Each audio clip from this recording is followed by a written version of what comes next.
Assalamu alaikum everyone, welcome again. In this video we'll talk about the important basics of parasites, including its different classifications and their life cycle.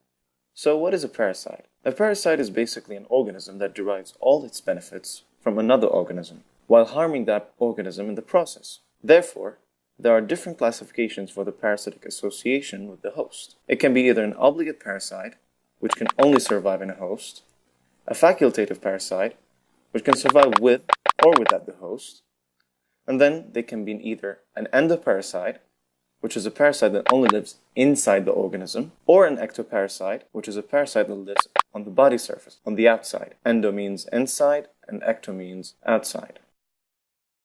The parasites can be divided into two major groups, the protozoa and the helminths. In this video we'll just talk about the protozoa, and hopefully in the future we'll make a video on helminths. Just to mention, the helminths are simply worms. So first of all, we're going to discuss the structure of the protozoa. The protozoa are single-celled eukaryotes, and they don't have cell walls. They can also form double membranes or cysts to become more resistant. During the life cycle of each parasite, it goes through two medically important stages. The first one is the infective stage, and the second one is the diagnostic stage. The infective stage is when the parasite invades the host and causes the infection. And the diagnostic stage is when we as doctors can realize that the patient is infected with that parasite. There are several ways in which we can classify protozoa, either to their site of infection or to their type of movement. The major classification of protozoa is according to their type of movement. Thus, we divide them into four major categories. The first one is amoebas, and they are parasites moving with pseudopods or cytoplasmic projections. Pseudo means lying, so pseudopods, fake legs, let's say. And then we have flagellates, and they are parasites with two or more flagella. And then we have the ciliates, which are parasites with cilia. And then we have the sporozoa, which are non-motile, and therefore they are obligate intracellular parasites because they can't move. Now we're going to discuss the important medical protozoa of each type. The first one belongs to the amoebas, and it's called entamoeba, and it's mainly transmitted via the fecal-oral route. Fecal means the feces and oral means through the mouth. So basically you ingest either contaminated water or contaminated food. The entamoeba has different species that infect humans. However, we're concerned with the entamoeba histolytica due to its pathogenic characteristics. It's very important to be able to differentiate it from the other species, such as entamoeba coli, because it's non-pathogenic, so it doesn't affect us negatively. Basically, E. coli and E. histolytica can be differentiated according to the number of the nuclei in the cyst. So if it's more than 4 nuclei, then it's considered as E. coli, and if it's less than 4, then it's considered as entamoeba histolytica. Next, we're going to move on to the flagellates. And in the flagellates, we have three major types: Giardia lamblia, Trichomonas vaginalis, and Leishmania. Giardia lamblia life cycle starts with an infection via the fecal-oral route, which is, like I mentioned before, through the ingestion of contaminated food or water. Then they release the trophozoite, which is binucleated, so 2 nuclei, in the small intestine, and then they multiply by binary fission. After that, the trophozoites move to the colon, where the cyst formation occurs. Therefore, Giardia lamblia has two life cycle stages, the trophozoite and the cyst.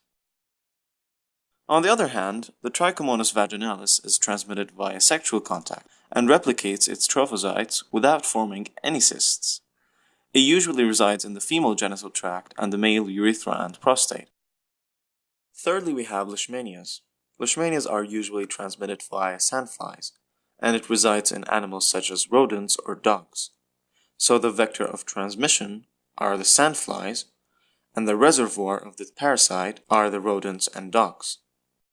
The infected sandfly has the promastigote form of the Leishmania, which is flagellated, and then it infects the host through the blood, and it grows in the macrophages in the form of amastigotes, which means it doesn't have a flagellum. This is the diagnostic stage of Leishmania. There are several disease manifestations accompanying the infection with Leishmania, such as cutaneous ulcers and Kala-Azar. Kala-Azar is simply a severe form of that infection, and the symptoms usually are enlargement of the liver and the spleen, so it's pretty life-threatening. Lastly is an important type of sporozoa, which is Plasmodium. Plasmodiums are the main causative agents for malaria, which is a really serious disease. The life cycle starts with the female mosquito, where sexual reproduction takes place between the male and female gametocytes. After that, the mosquito bites and injects the sporocytes into the host. These sporocytes migrate to the liver, and this is referred to as the exoerythrocytic cycle, because the sporocytes hasn't invaded the red blood cells yet. Then the sporocytes mature into schizonts inside the liver.